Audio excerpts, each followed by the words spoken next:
En una entrevista con el New York Times, Donald Trump ha declarado que no tiene necesidad de ajustarse a las leyes, aunque lo hará, pero será él quien determine cuándo Estados Unidos no deba ajustarse a la legalidad internacional y que los únicos límites para su poder son su propia moralidad y su propia mente. Su moralidad sabemos que no existe en absoluto y su mente está en declive.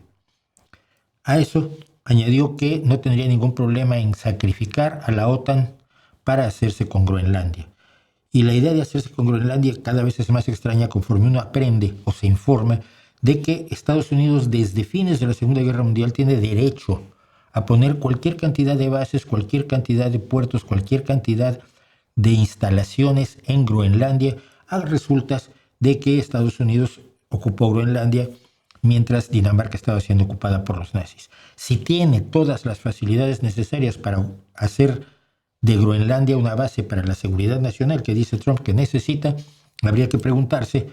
para qué necesitaría atacarla y destruir a la OTAN. Y por cierto, quienes dicen que no hay problema con la OTAN, que la OTAN debe ser destruida, debe ser disuelta, nunca han tenido tiempo para pedir que se disuelva también la Organización del Tratado para la Seguridad Colectiva que tiene Putin con una serie de países y que cumple las mismas funciones de la OTAN en sus estatutos: defender a cualquiera de los países de este tratado de cualquier ataque que pueda tener por parte de un enemigo extranjero. Cuando un país es atacado, todos los demás se consideran atacados, que es exactamente lo que es la OTAN. Sin la existencia de la OTAN y la existencia del Tratado de Seguridad Colectiva de Putin, tenemos una idea más o menos clara de lo poco que le importa a Trump Europa. Por cierto, ha salido la información, aún no confirmada, de que a cambio de los $20,000 millones que Donald Trump dio para rescatar el fallido experimento ultralibertario de Javier Milei, a cambio le ha dado el acceso absoluto a la zona de Ushuaia para instalar una base militar estadounidense.